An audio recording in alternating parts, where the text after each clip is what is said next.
Hello everyone, now I am starting JRF paper 1 series और उसमें मैं शुरुआत करूंगा पीपल डेवलपमेंट एंड इन्वायरमेंट से। कहानी की शुरुआत होती है एक किताब से। उस किताब का नाम है द साइलेंट स्प्रिंग।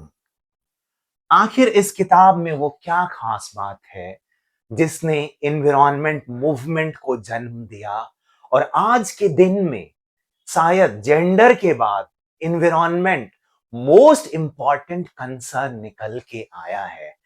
इस किताब साइलेंट स्प्रिंग की ऑथर रेचल कार्सन थी। 1962 में ये बुक लिखा गया था।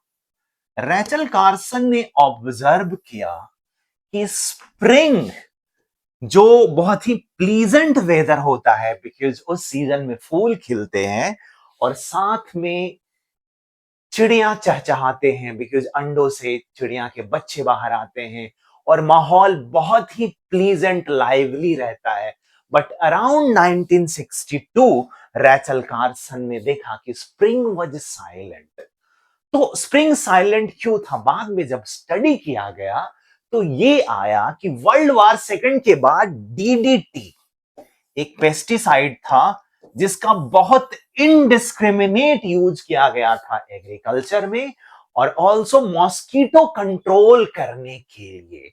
और उस डीडीटी के वजह से जब वो डीडीटी बर्ड के अंदर एंटर कर जाता था, क्योंकि आपने एग्रीकल्चर में यूज किया, तो फिर एग्रीकल्चरल प्रोड्यूस को बर्ड ने कंज्यूम किया और डीडीटी बर्ड में चला गया। अब डीडीटी कर क्या रहा था कि जब बर्ड अंडे देते हैं तो वो कैल्शियम कार्बोनेट का बना होता है और कुछ एंजाइम्स होते हैं, वो कैल्शियम कार्बोनेट को बाइंड करते हैं आपस में। इससे एग शेल बनता है, अंडे का बाहरी छिलका, और वो छिलका कमजोर पड़ जा रहा था क्योंकि डीडीटी वो जो कैल्शियम की बाइंडिंग होता है उसको इनहिबिट कर दे रहा था।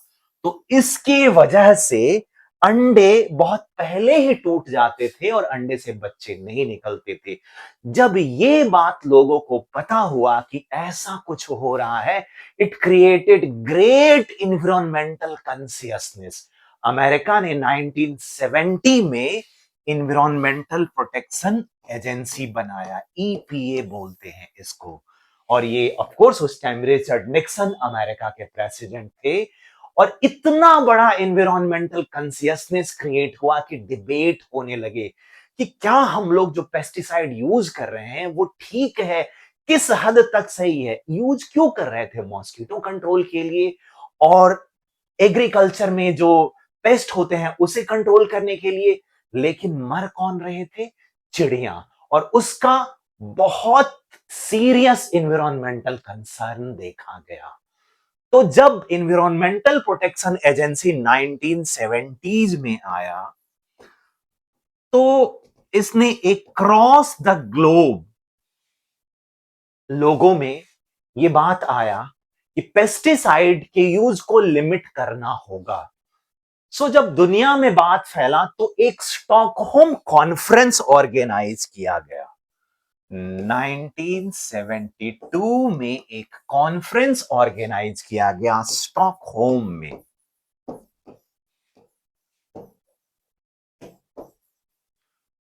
और उस कॉन्फ्रेंस का नाम था United nation conference on the human environment. इस कॉन्फ्रेंस में बहुत डिटेल में डिस्कशन किया गया कि indiscriminate use of pesticide environment को बहुत हार्म कर रहा है और हमें इसको कंट्रोल करना होगा। अच्छा, एक बहुत इंटरेस्टिंग फिनोमिना हुआ था वहां पे। इंडिया से तब के prime minister Indira Gandhi herself attended that conference. और जब उनकी बारी आई तो उन्होंने एक सेंटेंस बोला और वो सेंटेंस ने बहुत ज्यादा अवेयरनेस क्रिएट किया। इंदिरा गांधी ने कहा था कि poverty is the greatest polluter. Means अगर आपको पॉल्यूशन को कम करना है तो आपको पॉवर्टी को भी कम करना होगा। सो स्टॉकहोम कॉन्फ्रेंस 1972 में कॉन्क्लूड हुआ। इससे दो चीज निकला।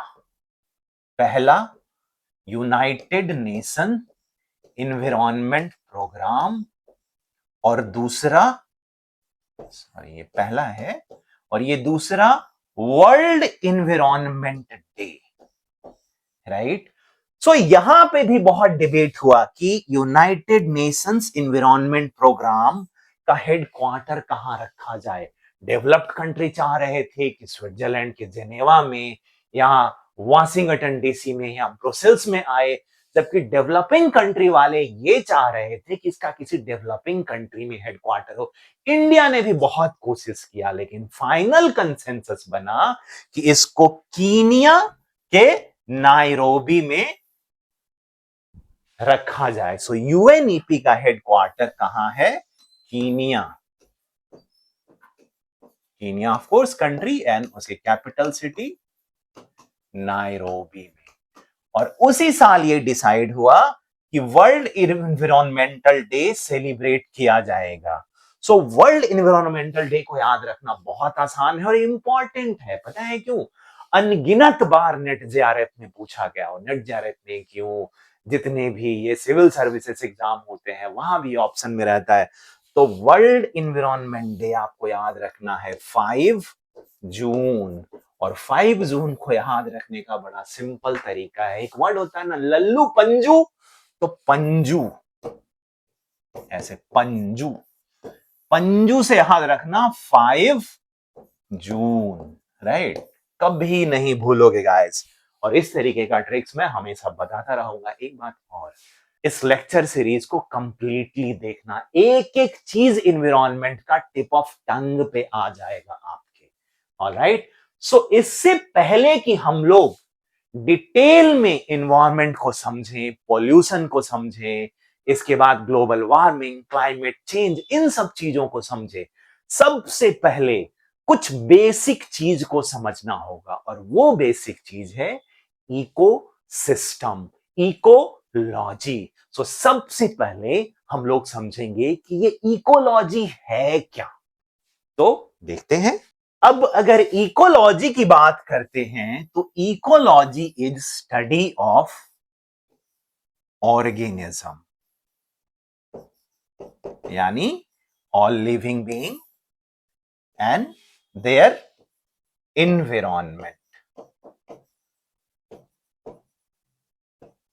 I prefer to call environment. Correct pronunciation is environment, but मैं इसको environment कहता हूं। So ecology, organism and its environment, इनके relationship की स्टडी को,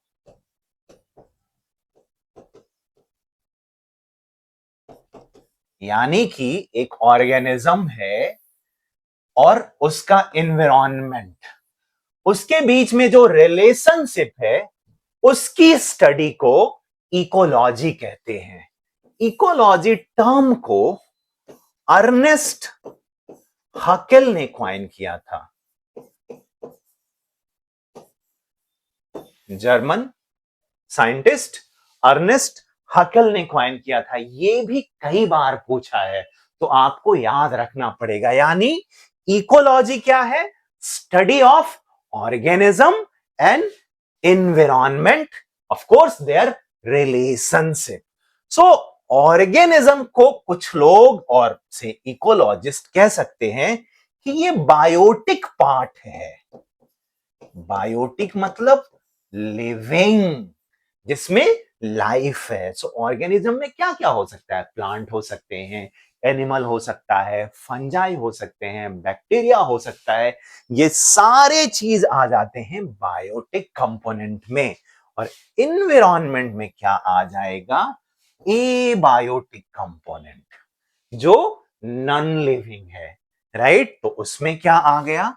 जैसे सॉइल हो गया आपका, वाटर हो गया, राइट। और भी फिजिकल फैक्टर लाइक टेम्परेचर हो गया, राइट, रेनफॉल हो गया। सो ये सब मिल करके ऑर्गेनिज्म, एनवायरनमेंट एंड इनके रिलेशनशिप की स्टडी की जाती है तो इसे इकोलॉजी कहा जाता है। अब आइए देखते हैं इकोलॉजी के बाद कि इकोसिस्टम क्या है। सो सबसे इंपॉर्टेंट क्वेश्चन तो ये हो जाता है कि इकोसिस्टम को क्वाइन किसने किया। So the term ecosystem was coin by Tansley. So T stand for Tansley, ये याद रखना। अब इकोसिस्टम एक्चुअली है क्या। So ecosystem is nothing but structural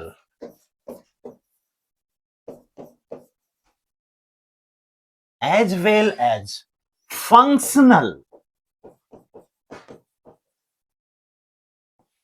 structural and functional unit of nature,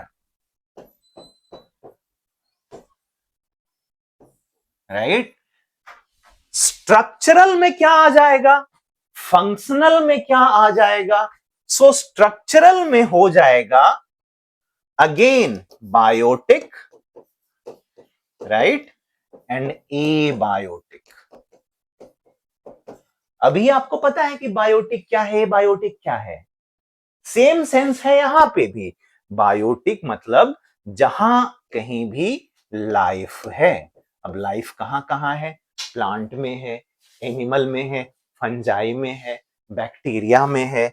A biotic में क्या हो गया, रेनफॉल हो गया, वाटर हो गया, सॉइल हो गया, राइट, ये सारी चीजें। अब देखते हैं कि ये फंक्शन कैसे करता है। सो इकोसिस्टम फंक्शन करता है। अब उसमें आ जाएंगे प्रोड्यूसर्स।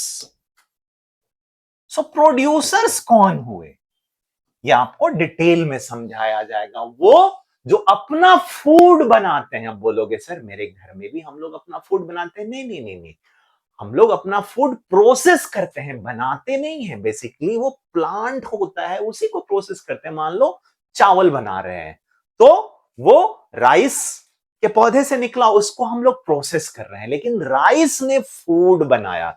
सो प्रोड्यूसर्स कौन होंगे, से ट्रीज, ग्रासेस, प्लांट्स, ये सब प्रोड्यूसर्स होंगे। उसके बाद कौन आ जाते हैं, कंज्यूमर्स। सो कंज्यूमर कौन कौन होगा, भाई जो प्रोड्यूस नहीं करेगा वो कंज्यूमर होगा, यानी कि सारे एनिमल कंज्यूमर हो गए। उसके बाद क्या हो जाएगा, डिकम्पोजर हो जाएगा। डिकम्पोजर कौन होगा, भाई मान लो प्लांट और एनिमल का डेथ हो गया तो देखते हो सड़ गल जाता है, टूट जाता है, फूट जाता है, मिट्टी में मिल जाता है। तो डिकम्पोजर, उसमें आते हैं बैक्टीरिया, फंजाई। सो ये डिकम्पोजर होते हैं। सो ध्यान रखो कि इकोसिस्टम को क्वाइन किया टेंसले ने, right. Ecosystem is a structural and functional unit of nature. Nature को आप बायोस्फेयर से भी रिप्लेस कर सकते हो। बायोस्फेयर क्या है, आने वाले टाइम पे बताया जाएगा। और स्ट्रक्चर का मतलब हो गया बायोटिक एंड एबायोटिक, फंक्शन का हो गया प्रोड्यूसर, कंज्यूमर, डिकम्पोजर। सो ये हो गया इकोसिस्टम। याद रहे कि इकोसिस्टम बहुत ही वाइड टर्म है। Ecosystem can be man made as well as natural. For example forest natural है, किसने बनाया, नेचर ने बनाया। लेकिन मैन मेड भी इकोसिस्टम हो सकता है। In fact even aquarium is a ecosystem. Pond भी हम लोग बनाते हैं, राइट, खुदाई करते हैं, मनरेगा में खूब सारे पॉन्ड बनाए गए हैं, राइट। तो पॉन्ड भी एक इकोसिस्टम है। In fact pond is largest studied ecosystem, यानी कोई इकोसिस्टम की स्टडी सबसे ज्यादा किया गया है तो वो पॉन्ड है। क्यों, भाई इजिली एक्सेसिबल है, हर जगह आसपास थोड़ी थोड़ी दूर पे पॉन्ड होता है, वहां पे इकोसिस्टम है, उसकी स्टडी करो। सो याद रखना कि पूरा समंदर भी एक इकोसिस्टम है, राइट। और ecosystem can be as small as aquarium. In fact आपको जान के आश्चर्य होगा कि हमारा स्किन पे भी बैक्टीरिया रहते हैं और हमारा स्किन भी एक इकोसिस्टम की तरह है। कई बार क्या, हमारे पेट में भी इकोसिस्टम होता है। आपने सुना है ना, विटामिन के सिंथेसिस होता है हमारे स्टोमक, जो बैक्टीरिया होते हैं, विटामिन सिंथेसाइजिंग बैक्टीरिया। सो इकोसिस्टम को समझना कि एक सिस्टम की तरह है, सेल्फ सस्टेनिंग है, जिसमें बायोटिक होंगे, एबायोटिक होंगे, और कुल मिलाकर के ये structural and functional unit of nature है। ऑल राइट, सो बहुत इजी है। कुछ बड़ा आश्चर्य होता है कभी बच्चों को जब मैं एग्जांपल दूंगा, कह रहे हम लोग भी इकोसिस्टम बना सकते, वो समझ नहीं पाते।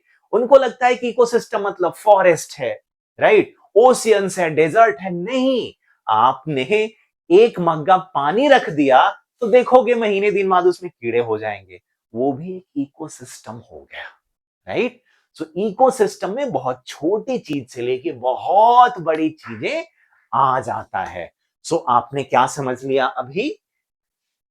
Ecology, ecology is the study of organism, environment in their inter relationship.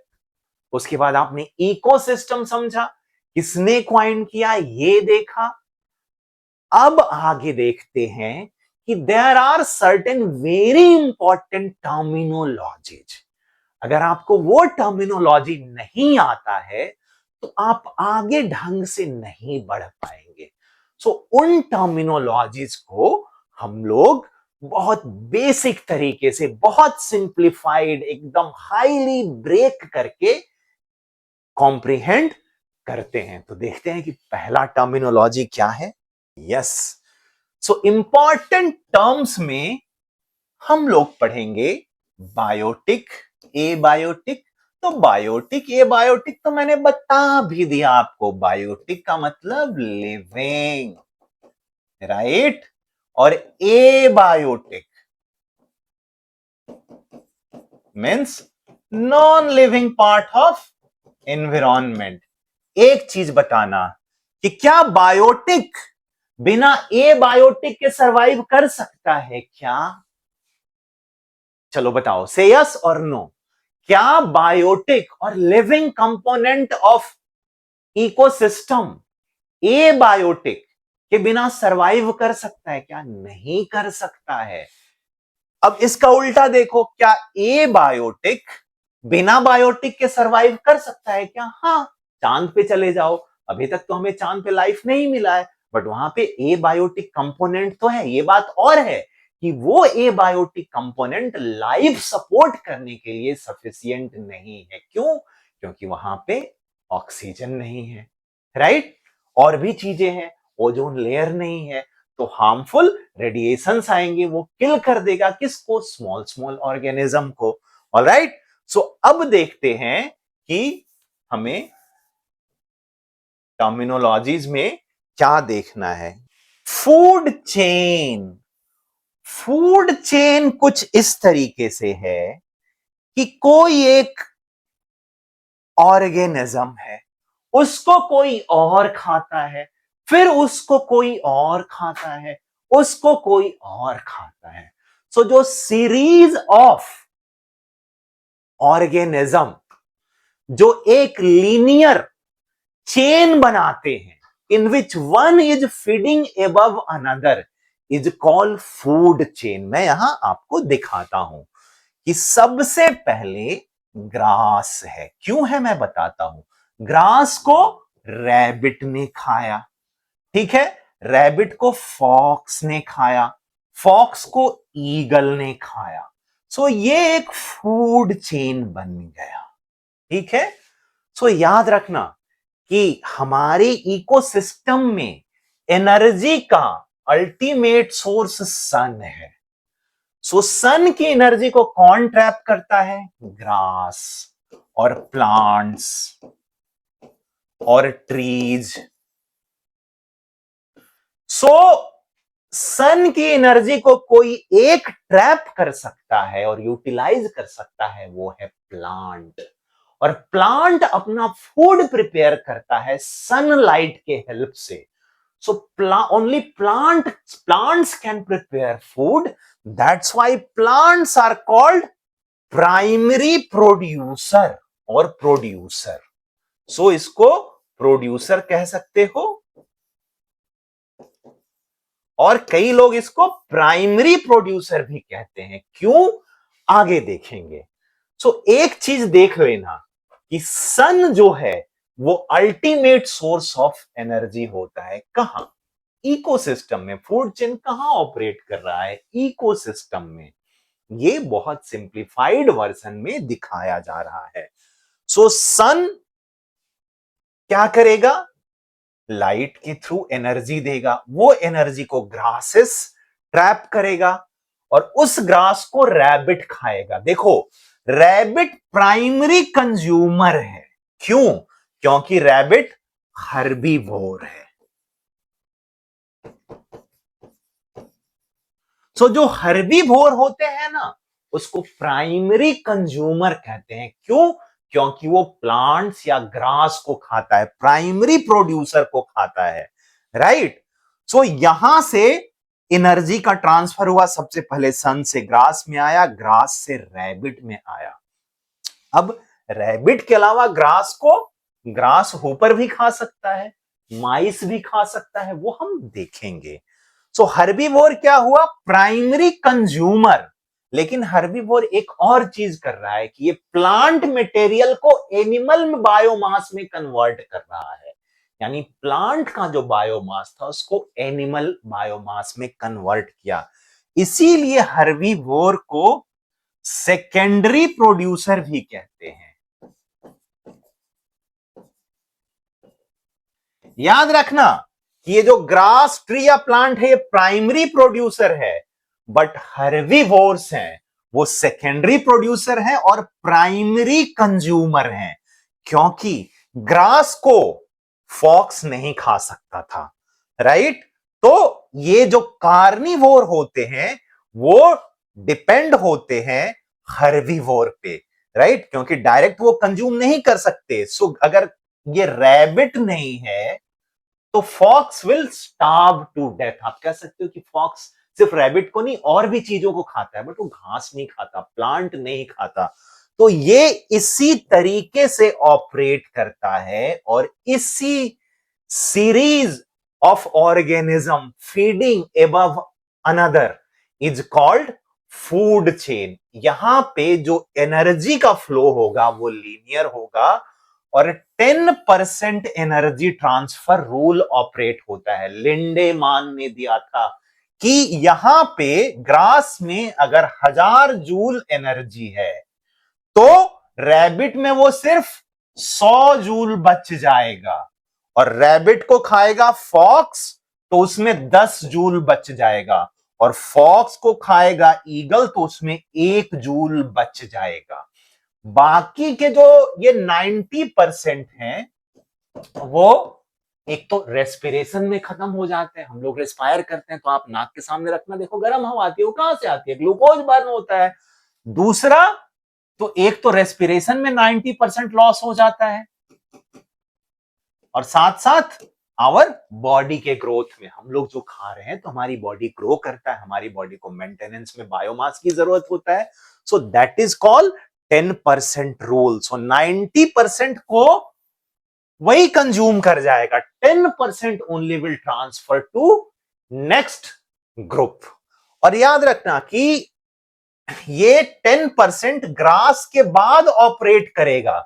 सन से ग्रास में जो आता है वो ओनली 1% ऑफ एनर्जी को ट्रैप कर सकता है. तो अगर कोई पूछे कि Lindeman 10% laws operate from, so primary producer.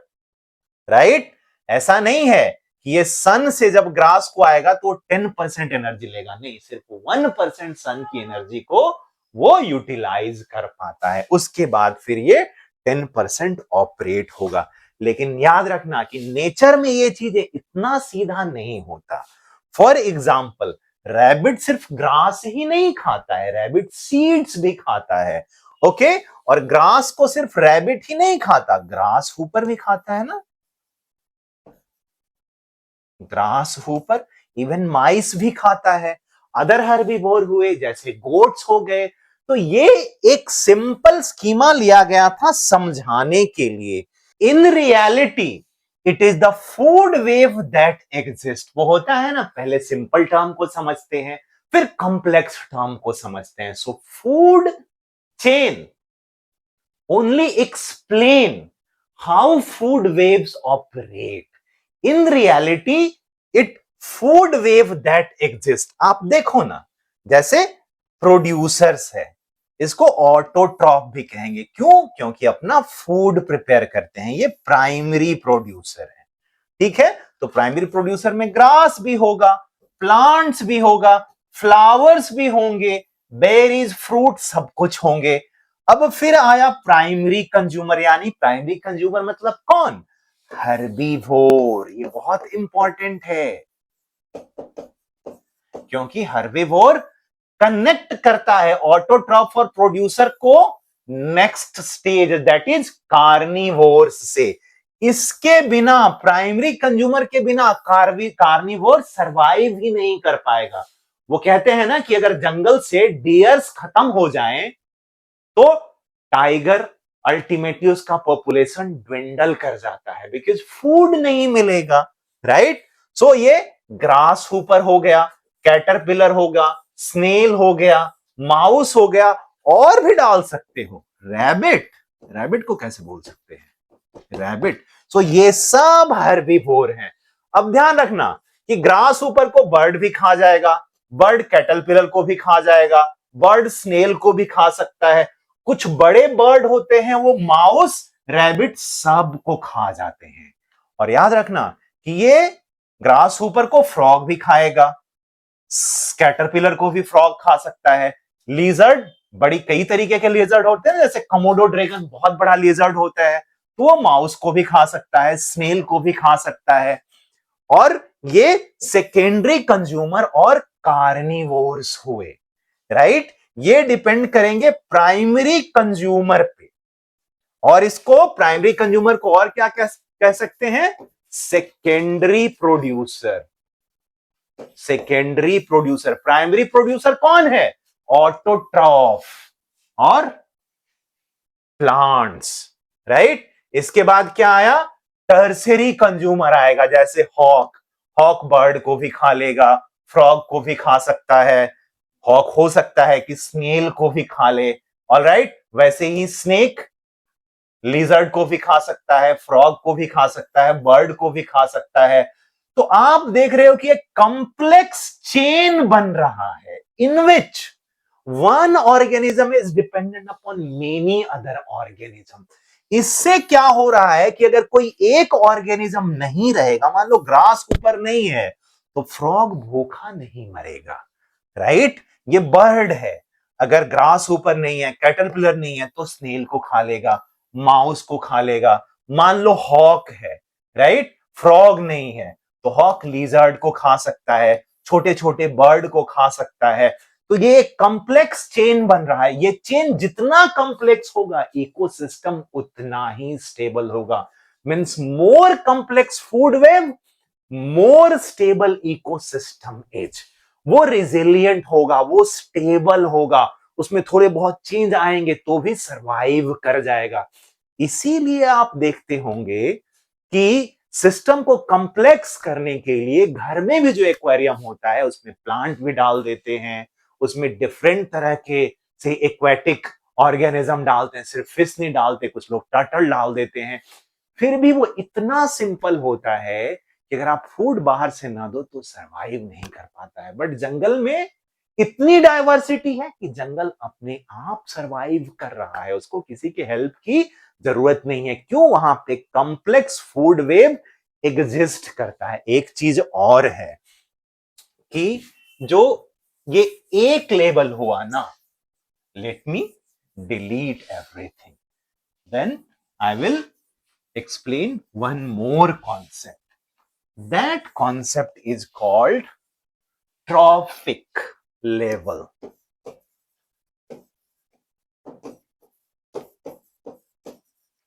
So all the group of organism which consume food at same level. For example से प्राइमरी कंज्यूमर होंगे वो हर्बीवोर होंगे, सो इसको एक ट्रॉफिक लेवल कहा जाएगा। वैसे ही सेकेंडरी कंज्यूमर और कार्निवोर वो दूसरे ट्रॉफिक लेवल हैं, और टर्सरी कंज्यूमर और टॉप टॉप प्रेडेटर ये एक अलग ट्रॉफिक लेवल है। एक चीज देखना कि 10% लॉ ऑपरेट कर रहा है, 10% लेंडेमान लॉ। सो अगर यहां पे 1000 यूनिट एनर्जी है तो यहां पे 100 है, यहां पे 10 है, और यहां आते आते 1 हो गया। इसीलिए आप देखोगे कि जो फूड चेन होता है ना उसमें 4-5 से ज्यादा नहीं होते हैं, 4-5 से ज्यादा नहीं देखोगे आप। दूसरा, जो टॉप प्रेडेटर होते हैं और एपेक्स कंज्यूमर बोल लो, इसके ऊपर कोई नहीं होता है। यानी lion is not the food for any organism और एनी एनिमल। लायन को कोई नहीं खाता है, वो मरेगा तो उसका डिकम्पोजिशन ही होगा through bacteria and fungi. So 4-5 level तक ही लिमिट रहता है ये फूड चेन जो है। क्यों? एनर्जी इतना कम हो जा रहा है, 90% तो हर लेवल पे खत्म हो जा रहा है ना। अल्टीमेट सोर्स ऑफ एनर्जी क्या है? सूर्य देव ही है, राइट। सो इकोसिस्टम को कौन ड्राइव कर रहा है? सन। सन की एनर्जी को कौन ट्रैप कर सकता है? प्लांट्स। प्लांट बायोमास को एनिमल बायोमास में कौन कन्वर्ट करेगा? Primary consumer. अब एनिमल उसको खा सकता है। तो ये बहुत कनेक्टिंग लिंक की तरह काम करता है। कौन? प्राइमरी कंज्यूमर, हर्बीवोर, और सेकेंडरी प्रोड्यूसर। इसीलिए इसको सेकेंडरी प्रोड्यूसर कहते हैं। अब देखते हैं कि बाकी कौन कौन से टॉपिक्स हैं जो हमें देखना है। तो हम लोगों ने क्या पढ़ लिया? बायोटिक है, biotic, food chain, primary consumer, producer, food web, trophic level. Yes, now something is called keystone species. So keystone species, आपने सुना होगा कि की स्टोन होता है किसी बिल्डिंग में। जैसे मान लो एक आर्च की तरह बिल्डिंग है ना, ऐसे आर्चेस डोम बने होते हैं, तो उसमें एक पत्थर होगा ना, वो इतना क्रिटिकल होता है कि उसको हटा दोगे तो ये सब कोलैप्स करके नीचे गिर जाएगा। यानी पत्थर तो ये छोटा सा है, बस कि इसका इंपॉर्टेंस इतना ज्यादा है कि इसके एब्सेंस में बिल्डिंग कोलैप्स कर जाएगा। सेम थिंग की स्टोन स्पीसीज है। ये स्पीसीज है, मान लो कुछ भी XYZ, ये स्पीसीज का नंबर उतना ज्यादा नहीं होगा, बट ये बहुत क्रिटिकल होगा। इसके एब्सेंस में इकोसिस्टम कोलैप्स कर जाएगा। जिसको डिफाइन ऐसे करते हैं कि कीस्टोन स्पीसीज ये species which has disproportionate influence in comparison to their abundance, मतलब कम होके भी बहुत इंपॉर्टेंट है। I will give you one example, African savanna. तो African savanna is a grassland with scattered tree. Grassland है लेकिन वहां पे यदा कदा ट्री है। अगर यहां से हाथी को हटा दिया जाए तो क्या होगा कि ये ट्री ग्रो कर जाएगा, क्योंकि हाथी ट्री को खाता है, तोड़ देता है, बर्बाद कर देता है, उसको खाता है। तो हाथी नहीं खाएगा तो यहां भी ट्री हो जाएगा, यहां भी ट्री हो जाएगा, तो ये ग्रासलैंड फॉरेस्ट में कन्वर्ट हो जाएगा। इसीलिए अफ्रीकन सवाना में एलिफेंट को कीस्टोन स्पीसीज कहते हैं। एलिफेंट का नंबर बहुत नहीं होता है, बट वो बहुत इंपॉर्टेंट है। वैसे ही कुछ फॉरेस्ट होते हैं, उसमें फिग, अंजीर के जो स्पीसीज होते हैं वो कीस्टोन स्पीसीज होते हैं। क्यों? कीस्टोन स्पीसीज फिग इसलिए होता है कि जब जंगल में कहीं पे फूड अवेलेबल नहीं है तो वो फिग ट्री में एबंडेंट फूड अवेलेबल होता है, तो वो पूरे इकोसिस्टम को उस टाइम पे फूड प्रोवाइड करता है। एक चीज और, बैक में जाओ, कहां पे? फूड वेव में। मान लो कि टॉप कंज्यूमर और कार्निवोर नहीं है, मान लो लायन नहीं है किसी जंगल में, तो डियर की संख्या बहुत बढ़ जाएगा। और डियर जब बहुत बढ़ गया ना तो डियर ग्रास को खा जाएगा, इसलिए ग्रास खत्म होने लगेंगे तो डियर भी मर जाएगा। तो ecosystem, food chain, food web के थ्रू अपनी स्टेबिलिटी को मेंटेन रखता है। और ऐसा कई फॉरेस्ट में हुए हैं कि अगर एपेक्स प्रेडेटर हट गए हंटिंग के थ्रू या डिजीज के थ्रू, तो पूरे का पूरा इकोसिस्टम ही कोलैप्स कर जाता है। सो आपने कीस्टोन स्पीसीज को समझा, ये अपने क्या कहते हैं उसको, कीस्टोन स्पीसीज जो होगा अपने नंबर के कंपैरिजन में बहुत ज्यादा इसका डिस्प्रोपोर्शनेट इन्फ्लुएंस होगा। अब आते हैं energy flow.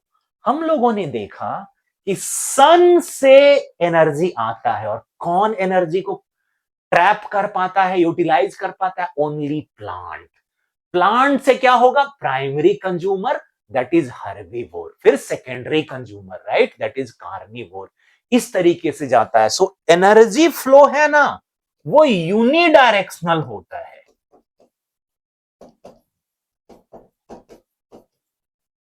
Flow of energy in a ecosystem is unidirectional, यानी एनर्जी का फ्लो होगा सिर्फ एक डायरेक्शन में। Ultimate source of energy is none other than सूर्य देव, सन। इसीलिए सन का इतना इंपॉर्टेंस है। सन के बिना आप देखोगे ऐसे भी कि जिस एरिया में सनलाइट नहीं जाता है ना, वहां पे प्लांट प्लांट ग्रो नहीं करता है। अब ये मत बोलना कि एक प्लांट होता है CO5 वो ग्रो करता है, हाँ करता है, उसको भी डिफ्यूज लाइट चाहिए होता है, राइट। सो सन के बिना इकोसिस्टम का सर्वाइवल नहीं हो पाएगा। क्यों? क्योंकि sun is the ultimate source of energy, और वो एनर्जी को एनिमल यूटिलाइज नहीं कर सकता है। कौन यूटिलाइज कर सकता है? Only plant. तो हमें एक लिंक स्पीसीज चाहिए होगा जिसको कहते हैं हर्बीवोर। एक चीज और कि ह्यूमन का क्या ट्रॉफिक लेवल है? तो ह्यूमन ओमनीवोर है, we occupy more than one trophic level. हम लोग क्या खा जाते हैं? हर्ब्स भी खा जाते हैं, राइट। तो हम लोग क्या हो गए? प्राइमरी कंज्यूमर हो गए। लेकिन बहुत सारे नॉन वेजिटेरियन भी हैं, राइट, वो बड़े चाव से चिकन वगैरह खा जाते हैं, तो वो क्या हो गए, राइट, वो बताओ दूसरे ट्रॉफिक लेवल पे चले गए, सेकेंडरी कंज्यूमर हो गए। तो ह्यूमन बीइंग या ओमनीवोर जो है, एक से ज्यादा ट्रॉफिक लेवल का पार्ट हो सकता है, और ये भी फूड वेब में कंट्रीब्यूट करता है, फूड के ऑप्शंस को बढ़ाता है। ऑप्शंस ज्यादा होगा तो इकोसिस्टम हेल्दी होगा, क्राइसिस को हैंडल कर पाएगा। तो आपने ये भी देख लिया कि एनर्जी फ्लो। अब देखते हैं bio accumulation.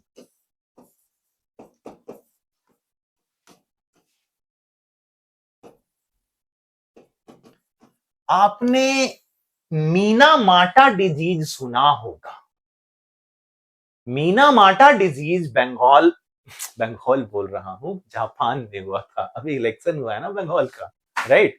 So Minamata वे जापान में क्या था कि dimethyl mercury industry release कर रहा था। Di methyl mercury industry release कर रहा था, और वो फिश के अंदर जा रहा था, राइट, और फिश के अंदर एक्यूमुलेट हो रहा था।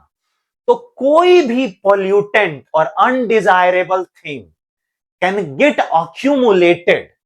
सो इस चीज को बायो अक्यूमुलेशन कहते हैं। देखो अक्यूमुलेट क्या करता है, एक तो आपका ऑर्गेनिक चीज कर जाता है, दूसरा हैवी मेटल कर जाता है। क्यों?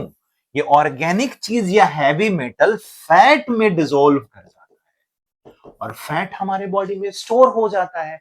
इस वजह से इनका एक्यूमुलेशन हो जाता है। सो मान लो कि कोई एनिमल है, उसमें कोई पॉइजनस सब्सटेंस, पॉइजन, वो इन्वायरमेंट से उसमें अक्यूमुलेट हो जा रहा है। This is called bioaccumulation. So Minamata bay में क्या हुआ कि dimethyl mercury got accumulated in the fish, और उस फिश को जब ह्यूमन बीइंग ने कंज्यूम किया, तो मीना माटा डिजीज, जो जो मीना माटा वे था, उसी के नाम पे रख दिया गया। ऐसे ही डिजीज का नाम रख देते हैं ना उस जगह के नाम पे या उस साइंटिस्ट के नाम पे जो डिस्कवर करता है। तो as it was found in the Minamata bay, on fisherman में ही सबसे पहले डिटेक्ट हुआ था, राइट। तो बाद में पता चला रिसर्च के बाद कि एक्चुअली ये Minamata disease it is happening because of bio accumulation. और भी बहुत सारी चीजों का बायो अक्यूमुलेशन हो सकता है, कोई भी ऑर्गेनिक पोल्यूटेंट हो सकते हैं, राइट। ऑर्गेनिक क्यों बोल रहा हूं, क्योंकि वो फैट में डिसॉल्व करेगा। So particularly organic and heavy metal have capacity to get accumulated. So this is called bioaccumulation. अब एक और चीज होता है बायोमैग्निफिकेशन।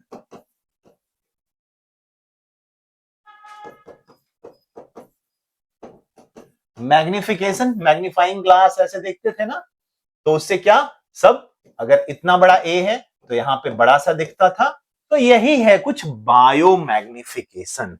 मान लो कि फिश है, ठीक है, फिश,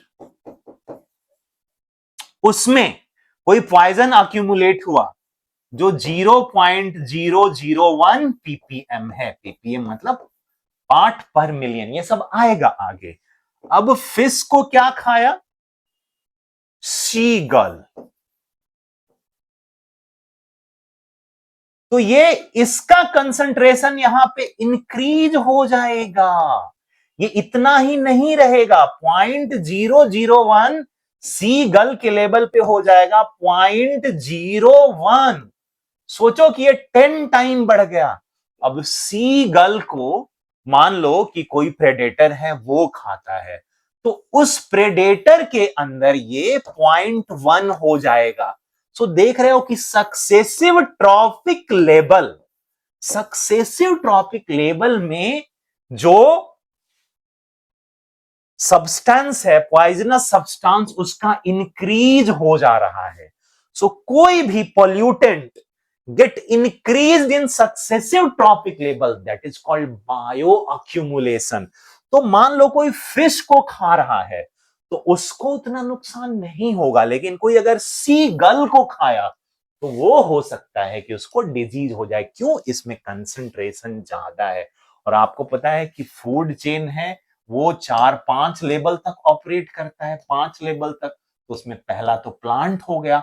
मान लो कि आपने प्लांट पे कोई पेस्टिसाइड छिड़का, उसको ग्रास हूपर ने खाया, उस ग्रास हूपर को किसी बर्ड ने खाया, उस किसी बर्ड को बड़े बर्ड जैसे ईगल ने खाया या स्नेक ने खाया, तो स्नेक में कंसंट्रेशन बहुत ज्यादा बढ़ जाएगा। So increase of pollutant in successive trophic level is called biomagnification. I told you ना कि ये मैग्नीफाई हो जाता है, यानी यहां पे इसका कंसंट्रेशन बहुत हाई होगा। सो इसको कहते हैं बायोमैग्निफिकेशन। अब क्या देखना है, लास्ट कीवर्ड हम लोग देखते हैं 10% लॉ लिंडनेमान का। ये तो मैंने बता ही दिया कि एक जीव अगर दूसरे जीव को खाता है तो उसका ओनली 10% एनर्जी दूसरे को ट्रांसफर होगा, बाकी 90% रेस्पिरेशन में और अलग सेल्यूलर प्रोसेसेस में खत्म हो जाएगा। इसको 10% लॉ कहते हैं। इसी 10% लॉ की वजह से ये एक्सप्लेनेशन आता है कि कोई भी फूड चेन है वो 4-5 स्टेप से ज्यादा नहीं होता है। क्यों, क्योंकि टॉप एरिया में एनर्जी बहुत कम हो जाता है और उनका पॉपुलेशन भी बहुत कम होता है। सी एपेक्स प्रेडेटर मान लो टाइगर है, अब टाइगर कितने हैं, फ्यू हंड्रेड है, तो कोई अगर उसको खाने लगेगा तो टाइगर का पॉपुलेशन ही कोलैप्स कर जाएगा। टाइगर की इतनी अवेलेबिलिटी नहीं है। तो जो एपेक्स प्रेडेटर होते हैं एक तो बहुत कम संख्या में होते हैं, इसीलिए आप देखोगे कि ईगल वगैरह अक्सर जो एपेक्स प्रेडेटर हैं वो थ्रेटेंड ही रहते हैं, उनको हमारे प्रोटेक्शन की जरूरत होती है क्योंकि फूड चेन में इतने ऊपर है कि फिर पॉसिबल ही नहीं है कि उनका संख्या बहुत ज्यादा हो जाए। ठीक है, I can go long and in detail but इतना डेप्थ में एक्चुअली नेट जेआरएफ में आता नहीं है, right. So I hope I have kept the entire things that I discussed very simple, broken into small things, and it is easily comprehensible to all of you guys. आप इस series को please पूरा देखो। Ecosystem, right, ecosystem मतलब people, development and environment से जो 5 question आते हैं उसमें से पांचों बन जाएंगे। मैं मिलता हूं आपसे नेक्स्ट लेक्चर में। प्लीज मेरे चैनल को लाइक करो, सब्सक्राइब करो, प्रोमोट करो, अधिक से अधिक लोगों को पहुंचाओ ताकि उन्हें इकोसिस्टम की अच्छी समझ हो सके। आई होप आपको रैचल कार्सन की कहानी बहुत अच्छा लगा होगा। आज के दिन में हम सब में कहीं ना कहीं एक इन्वायरमेंटलिस्ट छिपा होता है। एक चीज और, साइलेंट स्प्रिंग तो बुक है, लेकिन इंडिया में एक साइलेंट वैली नेशनल पार्क है। बताओ वो कहां है? Silent valley national park Kerala में। केरला के कौन से जिले में? पहले उसको पालघाट बोलते थे, अब पलक्कड़ डिस्ट्रिक्ट बोलते हैं। तो उसको साइलेंट क्यों बोलते हैं? क्योंकि इंडिया में जितने भी जंगल है ना, वहां पे झिंगुर की आवाज आती है। झिंगुर को इंग्लिश में क्या बोलते हैं? सकाडा। CICADA, सकाडा। तो वहां पे झिंगुर नहीं पाया जाता, तो नाइट जो होता है ना, बड़ा साइलेंट सा होता है। तो 1973 में गवर्नमेंट ने डिसाइड किया था कि यहां पे एक हाइड्रो इलेक्ट्रिक पावर प्रोजेक्ट शुरू करेंगे। कहां? कुंती पूजा रिवर में। स्टूडेंट ने प्रोटेस्ट किया। धीरे धीरे वो प्रोटेस्ट इतना बढ़ गया कि गवर्नमेंट ने कहा कि ठीक है भाई, इसको बंद करते हैं। And that project was quashed and Silent Valley was declared as protected area. आज के दिन में साइलेंट वैली नेशनल पार्क है। और उसका हॉलमार्क एनिमल क्या है? जैसे सुंदरवन का हॉलमार्क एनिमल क्या है? Royal Bengal tiger, right? वैसे ही साइलेंट वैली का हॉलमार्क एनिमल क्या है? लायन टेल्ड मकाक, एक बंदर है। So this was the story. Hope कि वीडियो बहुत लंबा नहीं हुआ होगा। So see me in the next class.